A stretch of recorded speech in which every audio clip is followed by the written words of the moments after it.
stonna go kia kai amstsinima. O git kuna iitsematsum puach skanat. Igi tama pim kanat pian kak. O git kai kak im nach kuman stay cheap puise. No gats doania. Kitchikoki cheap boys.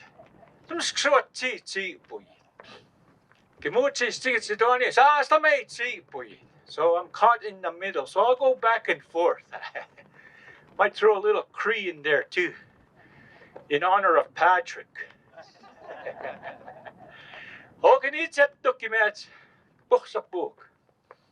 Wiley, bring your crew. We're going to begin with a couple songs. I believe they're going to sing for us. The first one I think is the Chief song for Chief and Council. And the second song will be a victory song. That one's dedicated to the release day of the court. When you get released from court, that's the song we sing. This is one building I don't ever want to go into. Okay, so with that, we'll ask them to sing the songs for us.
So we'll get on with our program. Unfortunately, Makiniman couldn't make it today. He's quite busy, but he wanted to ensure that everybody, his thoughts are with us here. I know he's quite proud of this building and all the hard work that went into getting to this point today. So we're really happy about that. So Makiniman unfortunately will not make it. Okay, I'm going to call on Patrick. Kidaka chimu iskach, but I think kaka matu simach. Siksapo. In the Blackfoot way, Wilton is my grandfather and Patrick is my son. Og makoyipuka kipuket spunksta tamo Bruce Wolfcha, one of our grandfathers on our societies. So it's always customary for those of you who are visiting us for the first time. We always begin our activities, whether it be a groundbreaking like this or anything of significance. We always call upon our spiritual leaders, elders, grandfathers, grandmothers, awas katet. Kitapits kipitakits. Skunastutsimya our ways, our Blackfoot Ghana ways. So we always begin with a prayer. But today we're also going to do a smudge. And Patrick is the current leader of the what you refer to as the Sacred Horn Society. And Wilton was also a leader of the Horn Societies. And Bruce has been with one of the original groups back in the day when Adam Delaney first revived, I guess, into the new era of what the Kanakats are.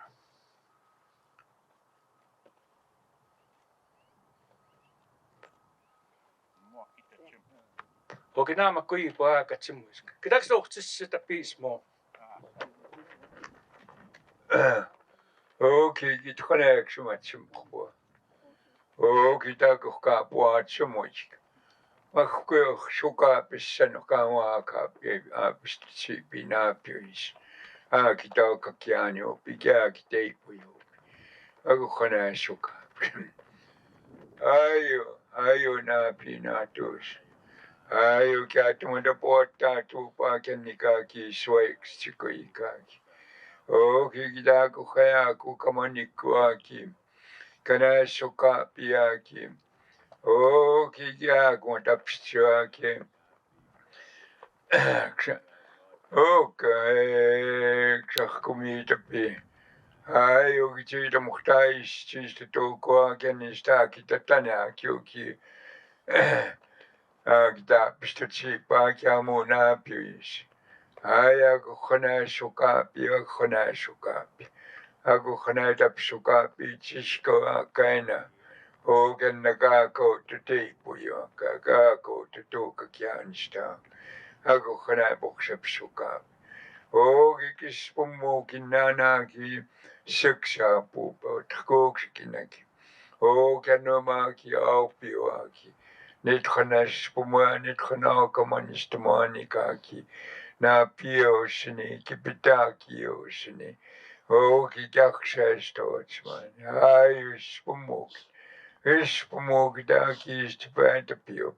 Akka suka pia kenika ki. Nitsine minanix. Makini ma hogeniksi mahkutukske. Annika ki nokkakkuutu muispinnan. Ako kai sukapi. Ako taistap sukapi. Ano tsiskoa. Anne nokanisi tokaman. Ki kanai sukapi. Annika ki tapuktaa kopi maks tuim. Pajoksa puktaa pukai. Ayo ako katsi tama sa pukat. Ako katsi tama sa pukat. Ako katsi tama to tao pa kanikisto makatiks. Kaya kisto ko kamanim. Ako katsi tama to tao pa kanikaki ako katsini. Amo kakisiksa pupukamo ipyoki. Kaya ako kanisto kamanyo pa no kristikoy. Kichmatsita Xabakotokaman na Piosin, Yepitakios, Aksha Stotsman, Etama streams. All right, thank you for that.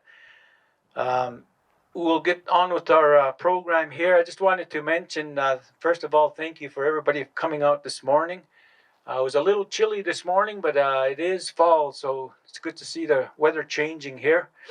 A lot of people over the years have been involved in coming to this point here. Too numerous to mention, but I'm sure some of our speakers will acknowledge those individuals who participated and helped out in some way for this Kainai Peacemaking Center.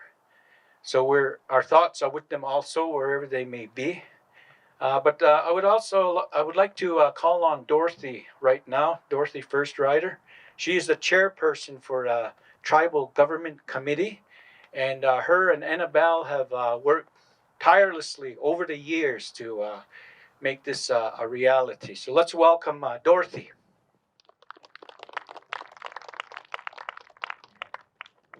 Okay, damix kanatoni. Nistoa ko kitu momahka. Six ko tahse te kian okristikoi kitukutu tuhsuwai. Kitu manistes pomoksen noni. Good morning, everyone. A special thank you to the three elders that prayed for us this morning. We have been able to achieve getting to this point today with the assistance of the elders. And in particular, as Travis has indicated, Annabelle Crawford-Wolf, who has been consistently working on this project for many years, along with the assistance of Eugene Creighton. With the elder support, like I said earlier, we've been able to come to this point today where we are able to begin construction on the site, and we are expecting to complete the construction of our new building by November 2024. That's a very aggressive time frame, but we've been working diligently with Lori, and she has assured us that we'll be able to complete it by the fall. Unfortunately, the Chief Muginiman is unable to attend today's event because he has other engagements, so he has asked me to speak on his behalf. I would also like to acknowledge my committee members from the Tribal Government Committee for coming out today. We have Binagoyim Tailfeathers over there, if he can just wave to the crowd. I did see Maria Russell here, and as well, Travis is also a part of our committee member. Along with other members of council, I saw Floyd Big Head and Richard Redcrow, so thank you for coming out to support us. The Blood Tribe is proud to officially begin the work on the construction of the Kainai Peacemaking Center. This project has been a key part of Kainai's efforts to develop its justice system, relying on Kainai values and peacemaking traditions. The Blood Tribe in 2009 created the Peacemaking Program to assist its members to regain peace and harmony in their lives and relationships. Kainai has operated a successful program that is recognized by the Alberta justice system. In recognition of its success, the Kainai Peacemaking Center received the Alberta Community Justice Award in 2016. Kainai Peacemaking Program receives referrals primarily from the adult and youth courts in Cardston, Lethbridge, and Fort Macleod, and is providing a much-needed service in alternative dispute resolution, saving costs for the Alberta justice system. Kainai uses its traditional knowledge keepers, elders that you see in evidence today, as its peacemakers using traditional dispute resolution processes. In 2008, a memorandum of understanding was entered into between Blood Tribe and Alberta Justice and Alberta Infrastructure to work cooperatively on the establishment of a peacemaking center with the capacity to hear provincial court matters. Currently, 85% of the docket at the Cardston Court are Blood Tribe members, both youth and adult. The Kainai Peacemaking Center will be designed to house a circuit court and will provide a prompt opportunity to resolve overcrowding and other concerns with current facilities in the region. A circuit court would also ensure basic standard justice services are available to the Blood Tribe community. We trust Alberta will come on board soon. The Blood Tribe allocated $15 million from one of our recent court settlements a few years ago from the assets mismanagement claim for the construction of this facility. The Blood Tribe had originally spent $2 million on the design, site development, and infrastructure. Currently, regional judges and crown prosecutors and other officials within the justice system continue to be very supportive of holding court on the blood reserve. The Blood Tribe has engaged Rooijen, who is here with us today, of Larkspur Consulting, as the project manager, Kaysen as the architects, and Clark Builders as the construction firm. The Tribal Government Building Committee has a very aggressive timeline with a completion date of the fall of 2024. This project falls in line with current trends in justice, which focus on alternative resolutions and a recognition of the value of Indigenous justice traditions. The project also aligns with the Truth and Reconciliation Commission and the United Nations Declaration on the Rights of Indigenous Peoples, more commonly known as UNDRIP. I'd also like to recognize the elders that are also in attendance here today with their continued support, and I thank them very much, as well as our spiritual leaders that are also in attendance today. Thank you very much. Thank you, Dorothy. Getting a little wind here. We'll get through it.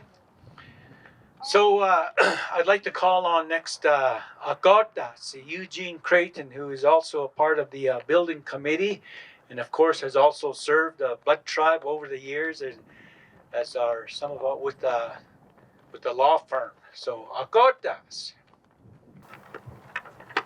Okay, next go. Just connect with okay.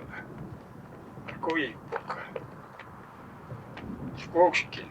6 sapu. It's 6 months. That's a moist.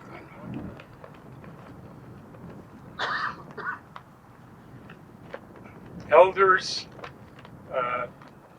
chief and council, guests, his honors, the justices who are here, Justice Auger, Justice Oishi, Chief Crown Prosecutor from Lethbridge, Don Janecki. You heard Dorothy talk about how the how the discussions had started from 2009 or 2006, 2008, when an MOU was entered with the province of Alberta to begin discussions on building a facility like the one that you see a picture up here. In 2009, the peacemaking program commenced. It's been in operation now for approximately 14 years. And as Dorothy had indicated, we take clients from the local district courts that we have in our area, Cardston, Fort McLeod, Lethbridge. And this was always in keeping with a transition of the justice system into more of a system that deals with rehabilitation and referrals to programs that are designed for to helping our people that find themselves in trouble. These discussions will include the criminal courts, the family courts, the civil courts. Hopefully we can enter some serious discussions with Alberta to begin the process of opening a court here on the reserve. Now, I think the primary purpose of our facility is the peacemaking program, which is a program that has historical roots and on how our people deal with transgressions, transgressors, people who fall outside of the norm of our community. We had a meeting in some of our earlier discussions with Alberta, the Crown prosecutors.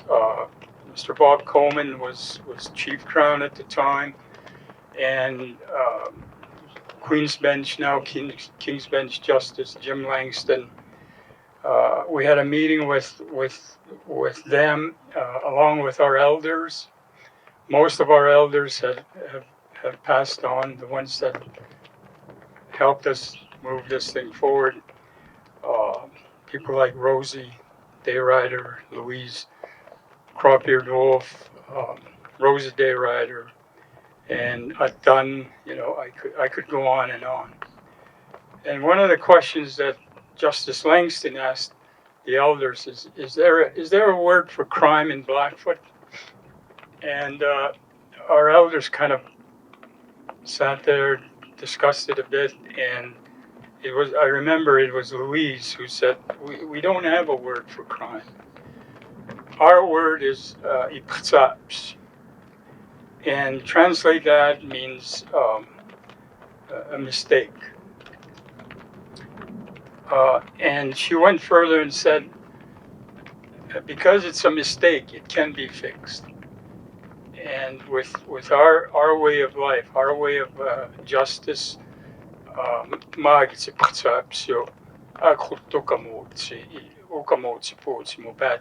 and they could straighten out their life and continue to be or go back to being a contributing member to our community. So I always remember that, and I always quote my Aunt Louise on that and credit Rosie and Rose, the two Roses.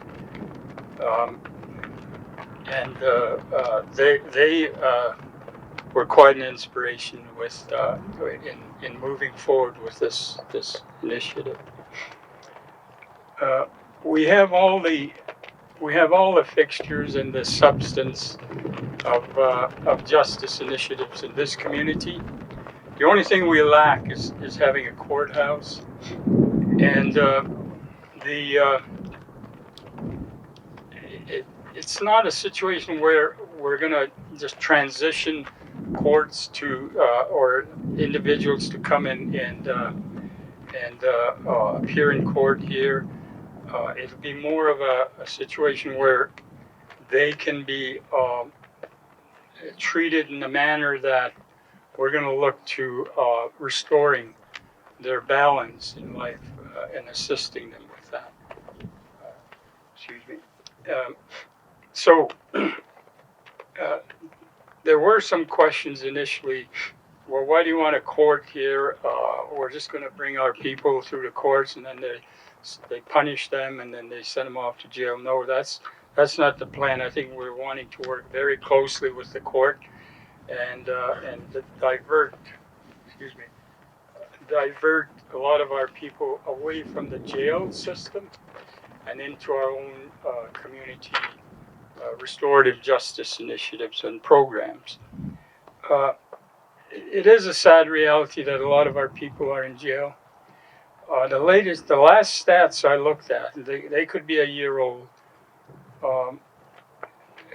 In Canada, of all women in jail, 51% are Native or Indigenous.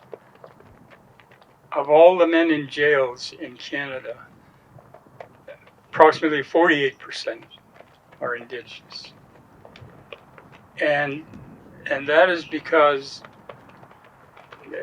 it's a broad problem. You know, the system wasn't made for our people to be dealt with in that type of setting. Our system of justice is quite different, and that's what we want to exercise in helping our people. Dorothy mentioned that in 2008 we entered into a memorandum of understanding with Alberta to begin discussions in a cooperative way in building a facility here on the reserve. Now, I want to impress that we're calling it a peacemaking center. We're going to give it a name too, probably after, but we're calling it a peacemaking center.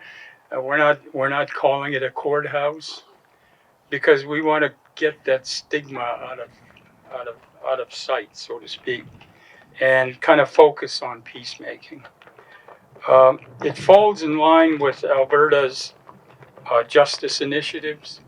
where they're highlighting and implementing more restorative justice work. And Alberta has already recognized the value of our Indigenous ways of dealing with our transgressors. This is also in line with the Truth and Reconciliation Commission. Today is the Truth and Reconciliation Day. Tomorrow, actually, and Orange Shirt Day, and it's something in recognition of, or to commemorate those of us that were in residential schools, and those those people that never made it home. It is important to keep in mind that this facility should not be looked at as a facility that we want to avoid going to, like Travis say, I don't want to be appearing in this. No, it's a facility that's going to house the importance of restorative work, restorative justice. So with that, I'd like to thank everybody. I'd like to just very quickly, before 2009, I was involved in discussions with Alberta in trying to build this facility, and then I left for about 10 years. I was on a bench as a judge of the provincial court, and I came back and I find that, and I kept track of it while I was away, and I found that we're still in discussions. So the chief is not here, and we had him. We had hoped he would impress with Alberta, and I don't know who is here from Alberta, but we do need to start discussions again to deal with the issue of the court side of the facility. So with that, I'd like to thank you all for coming. It is a great day for advancement of justice in this in our community, and I thank you all for being here. Thank you.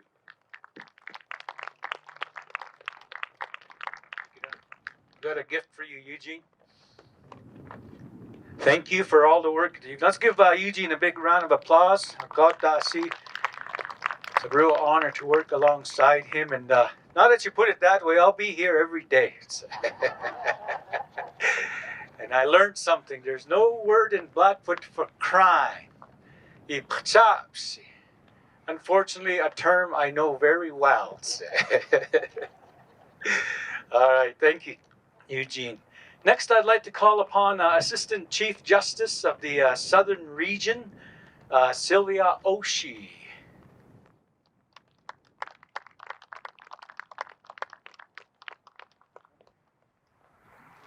Good morning, everyone. There we are. Good morning. I feel very privileged to be here today. It was an honor to be invited. I was invited by my friend and colleague, retired Justice Eugene Creighton. The last time we were at a historic event together, we were graduating from law school, which was the end of another kind of challenging journey. I admire and respect the dedication of Eugene and the others who have spent so many years working towards bringing this project to fruition, and now we're here, and I'm very excited at the prospects of it being associated with the courts. It has been many years that we've been utilizing the peacemaking program in our courts, and it's a tremendous success for everyone who's involved in that program. And the few days that we're able to celebrate in our courtrooms are the days where people have completed the program, and we've arrived at a position where they are restored and come to a point of healing. And we recognize that in the courtroom, and we happily withdraw their charges, criminal charges. And so we look forward to an expansion of that program in the form of this peacemaking center.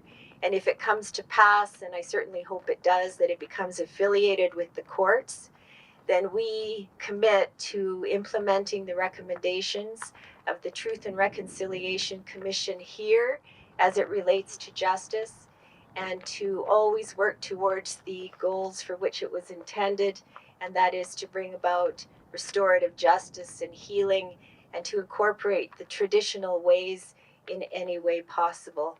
So thank you very much for having me here today. Come on up. We've got a gift for you here. Thank you, Sylvia. Awesome. Next, I'd like to call on Justice Gracie Auger. Thank you. Good morning, everyone. And I'd also like to say thank you for inviting me. I feel very appreciated and grateful. I'd like to acknowledge Justice Eugene Creighton for when I was a lawyer, before I became appointed, I appeared in front of him many times. And when I work now as a justice, I try really hard to implement what I learned from him. And I'm grateful for that because he spoke to the people. We worked in Siksika together many times, and he always spoke to the clients and acknowledged them. And he spoke in Blackfoot, which I don't have the privilege of doing because I'm a Cree. But, that meant a lot to the people, and it made a big difference in how they responded. And so when I have, and I do Cardston Court. I do all the courts, but I'm in Cardston most regular.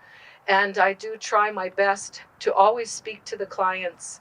And I call them clients. Transgressors is a good word. I don't like to call them accused because that's a label as well.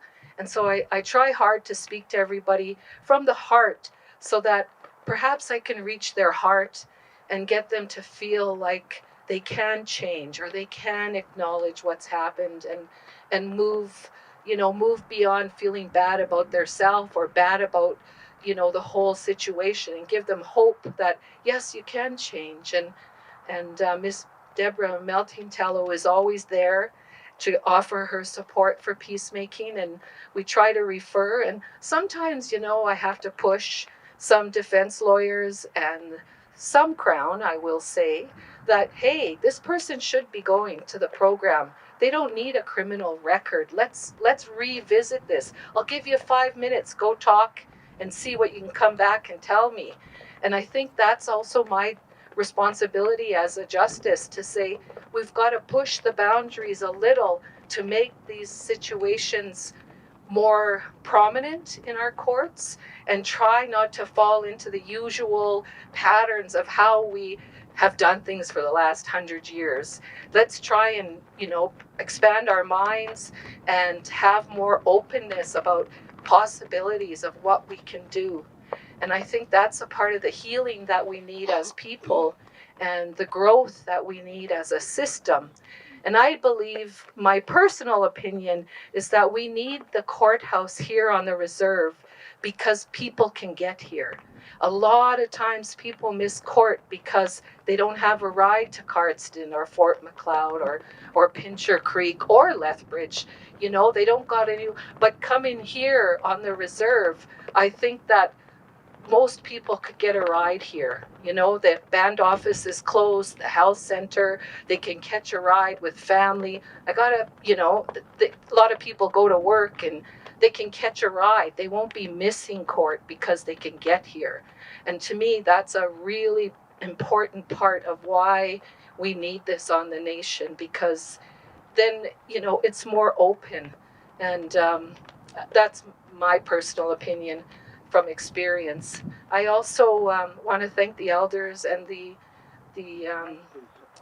chief and council for this wonderful day. And I thank you all for inviting me. Thank you.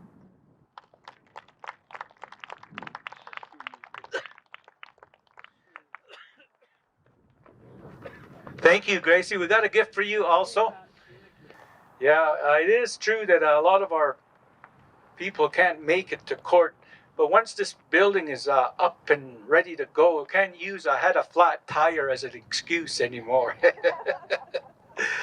So once again, a lot of people, and I've had the privilege of, in my term as counsel, to be on tribal government and met a lot of really good people and learned a lot into what goes into these buildings that you guys, for those of you who are visiting and maybe haven't seen the Red Crow College just over here, was just completed not too long ago. We had a grand opening over there. And as I mentioned, there's a lot of people that are involved. But I'm going to call on our project manager here, Lori Van Rooijen, to come on up and give us a little bit of details on that. Let's give her a big round of applause, everybody.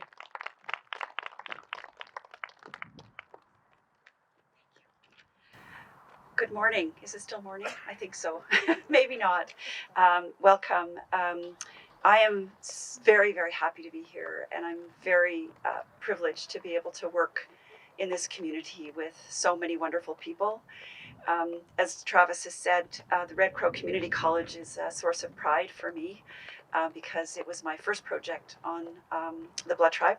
For the Blood Tribe, also working on the Asapi Elementary School in Laverne, this Peacemaking Center, and the Blood Tribe Administration Building. So once again, very privileged to be here today to work alongside some very, very good people.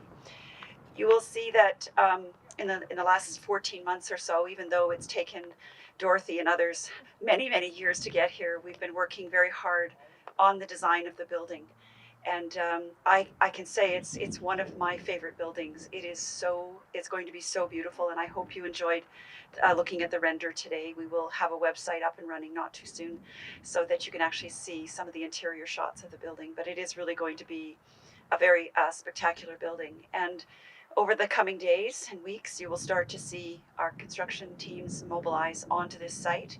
And once again, you'll start to see that soil being moved, piles being dug or put in, and those are the big piles that will go in very shortly. And then the building will start to rise out of the ground, and it will be a very spectacular part of it. I am very excited to introduce some of our team members today who have been working hard on this project for the last 14 or so months. We have Casey in Architecture, Judy, Esther, Jen, and Tashi, who are here today, and just like to thank you for coming down and on this important event. We have the team from the construction company, Clark Builders, who are standing in the back. We have Kim, Eric, Arik, and Carl. Thank you for the work that you're going to do over the next year or so to make those target dates that Dorothy mentioned happen. And I also know that we have our structural engineer, who is probably one of the more important parts of the team, because we've got to make sure that this building never falls over. And he was the same engineer that I've worked with on many projects, and I know and Ian and his wife are here today, so thank you. And then of course just my team, Kyle and Liam, where are you? They are both here. Kyle will be the day-to-day project manager, and Liam will be the project coordinator that will work alongside the entire team to coordinate us all. So thank you to the elders who sat with us one warm July at the Circle Camp to talk about what the peacemaking facility needed to look and feel like. And I hope that when this building is built, that we've been able to translate that knowledge that you shared with us about what this building was to you and what it will look like, and how, more importantly, it will feel to those that are using the peacemaking program. And so thank you to all of you who sat with us. And then again, thank you to the entire community for your trust in allowing our team to deliver this really important project to your community. Thank you again.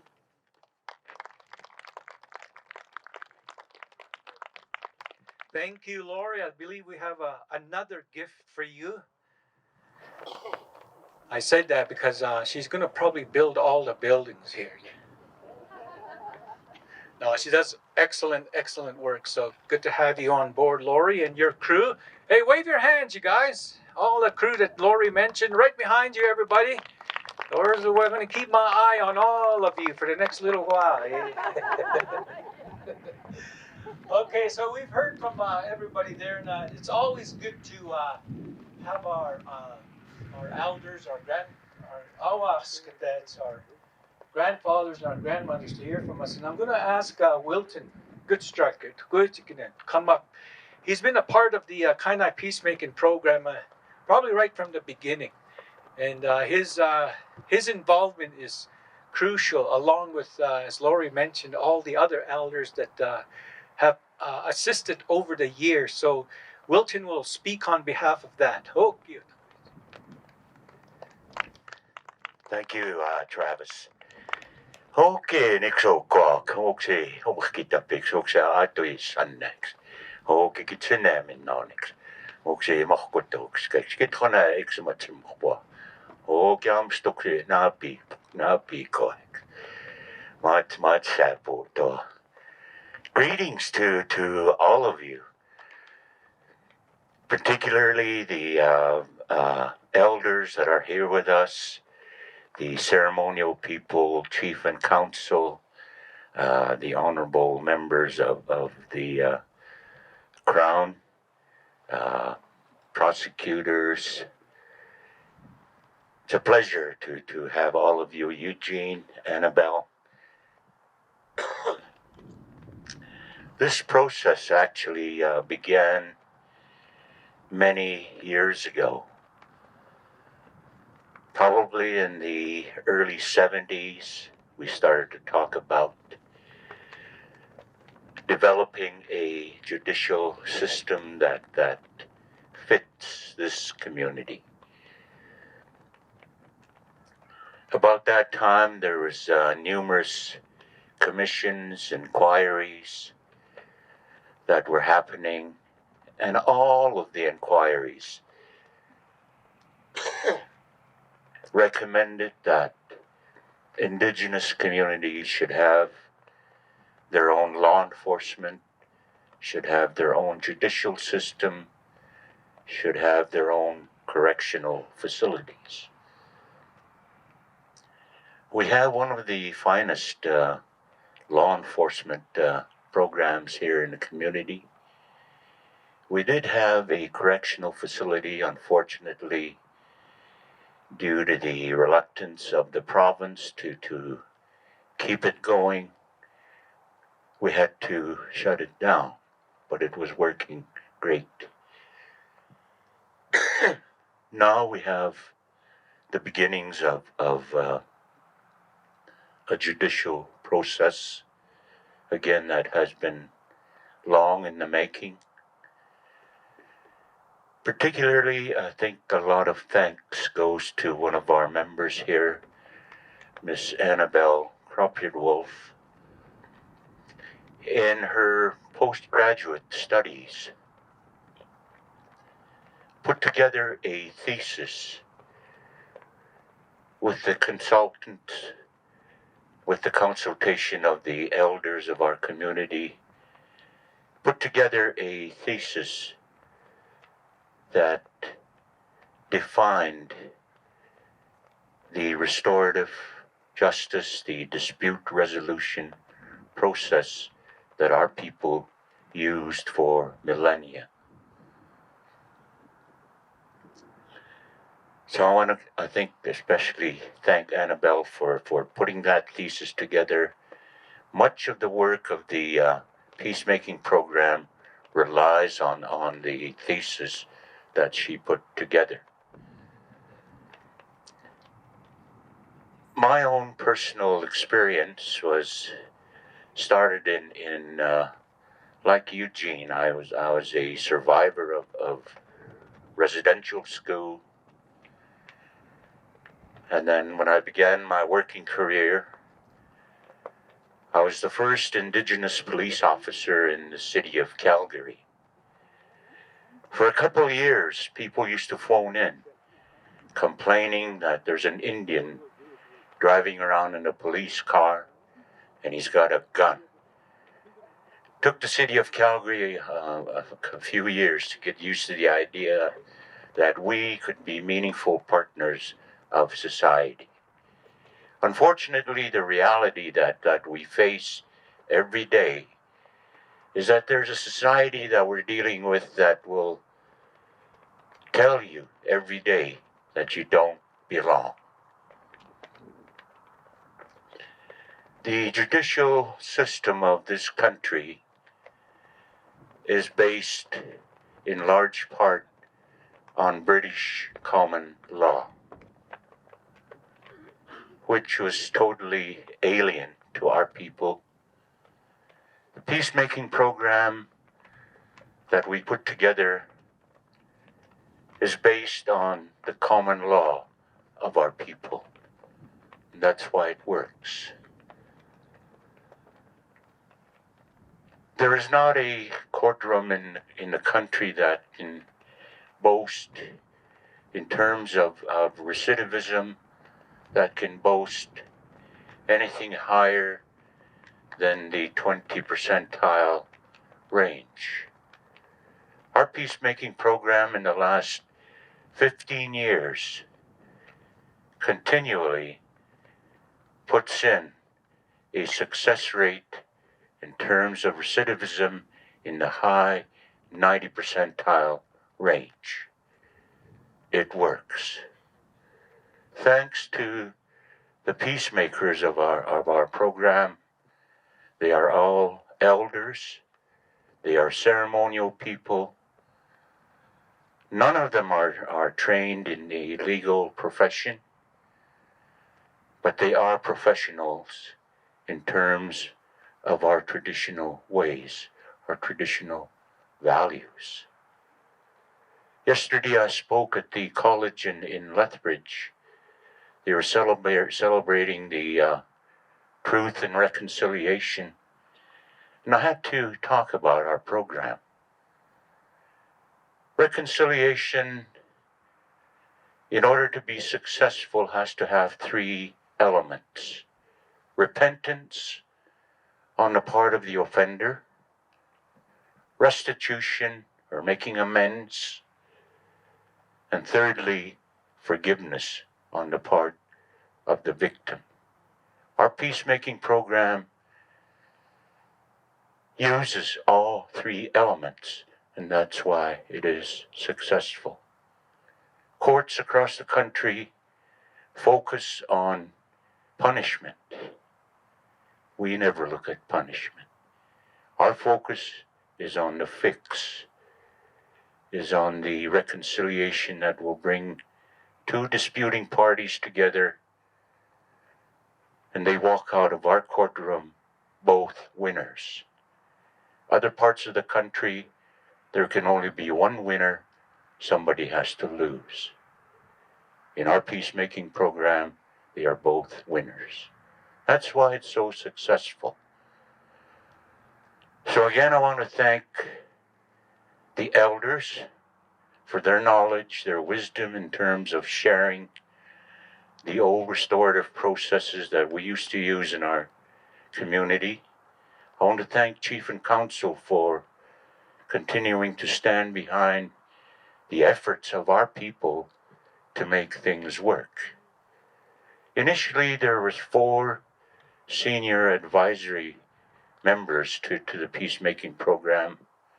Andy Blackwater was instrumental in getting the elders together and beginning the talks with respect to the peacemaking program. Andy Blackwater, Frank Weasel Head, Pete Standing Alone, and myself. Unfortunately, they have all left me. I'm the sole surviving senior advisory member of the council. So one of these days, we hope to fill up those 3 other spots. So it is a real pleasure to be with all of you, and particularly our guests for continuing to support this process. My involvement in law enforcement in Calgary, when it finished, I became the tribal manager here in our community for many years. And then I was appointed a federal agent, worked closely with the RCMP, the Correctional Services of Canada, and eventually got placed on the National Parole Board of this country. I have to share with you a story, one of the experiences that I had at the Stony Mountain Penitentiary. The chairman of the National Parole Board had joined me that day to conduct the hearings.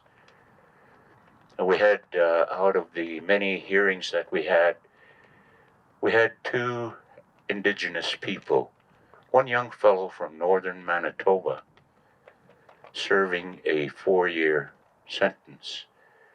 The chairman joined me because he said, "I hear you do things a little differently." I said, yeah, I do, but I'll never break the law, but I use common sense. At Stony Mountain, we had to climb 3 flights of stairs to get to the hearing room. Got to the top floor, and here comes a little butterfly down the hallway. I held out my briefcase like so. He sat on my briefcase. I went to an open window and told the butterfly, "You don't belong in prison. You belong out there." We started the hearings, and one of the young Aboriginal fellows came in. I was leading, and the first question I asked him was, "Do you have a traditional name?" He said, "Yes, I do." He said, "I was raised by my grandparents. A few years later, I decided I needed to see the world, made my way to Winnipeg, got in with the wrong crowd, and here I am, serving a 4-year sentence." While in prison, they introduced me to the elder program that was happening at Stony Mountain. And he brought me back to the old teachings of my grandfather, our traditional ways. So I asked him, "So what is your traditional name?" He said, "Butterfly Man." I said, "Well, I don't think I have any more questions. I'm going to sign your parole today. Not day parole, full parole." We don't usually follow the individual cases, but that young fellow, we did. He went into prison with a grade 9 education, finished his high school while he was in prison, worked with the elders, reconnected with his traditional ways, left prison, went to a college, finished a 2-year diploma program, transferred to the university in Winnipeg, finished his first degree in sociology. The last time we checked on him, he was working on a master's degree in sociology. So our hopes is that our people, when they make a mistake, they end up in this process, we can transition them to that facility over there, the community college, and allow them to grow with the full potential that they were born with. So I thank all of you for joining us today as we celebrate this sod turning today of an exciting program that we have worked on for so many years. It's a real pleasure to see it becoming a reality. We're tremendously proud of this. Again, it incorporates the true essence of reconciliation: repentance, restitution, forgiveness. That needs to be all the essence of true reconciliation. Thank you all very much.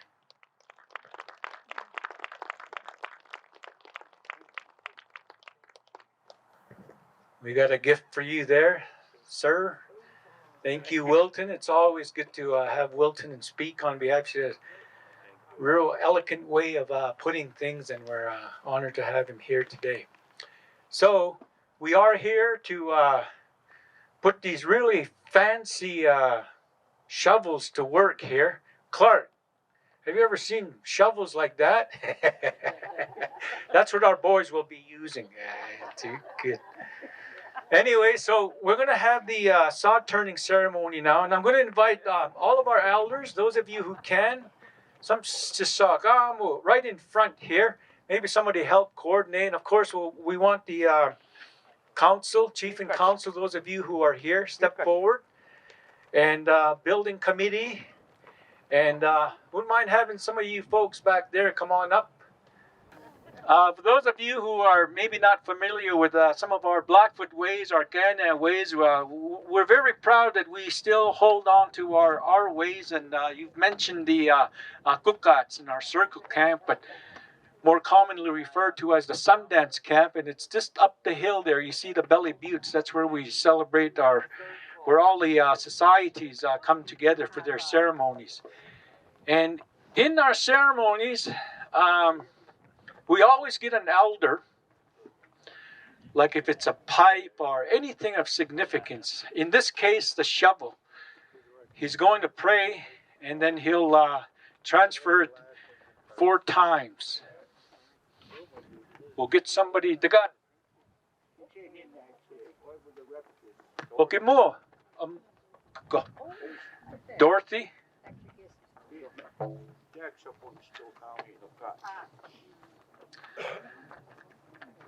You want all of them there?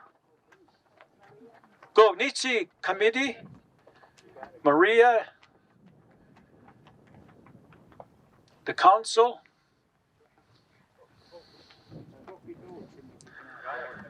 I only go if there's an honorarium.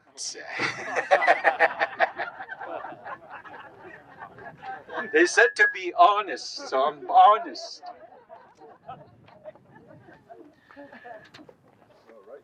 So we have Ikaskini who will do the honors for us. So basically what he's going to do with the smudge there, he's going to pray, and then he's going to 4 times. And then on the 4th time, he'll hand it to Dorothy. Dorothy is the chair, and of course, chief and council. So those of you,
That's Dale Lowhorn, Ikaskini, who is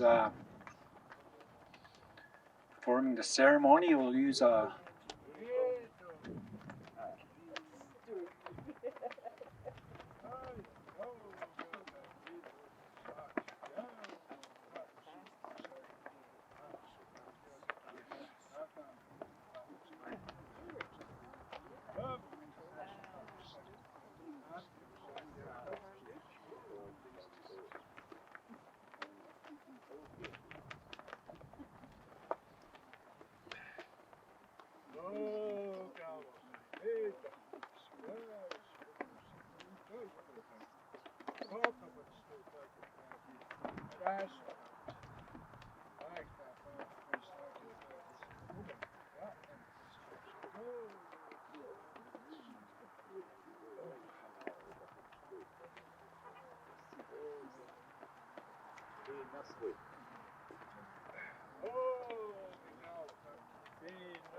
All right, thank you.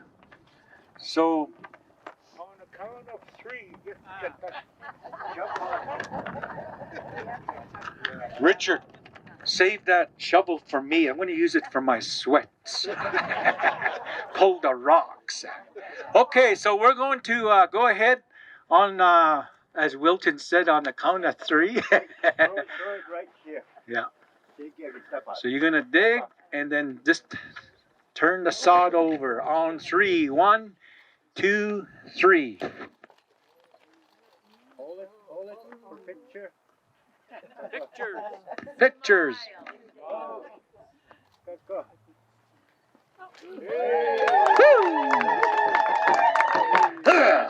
Go ahead, boys.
All right, there you have it. Hey, thank you. Let's give a big round of applause to our drummers over there, Wiley Jr. and Jeremy. Thank you guys for coming out and helping out. So that's going to do it for the official ceremony.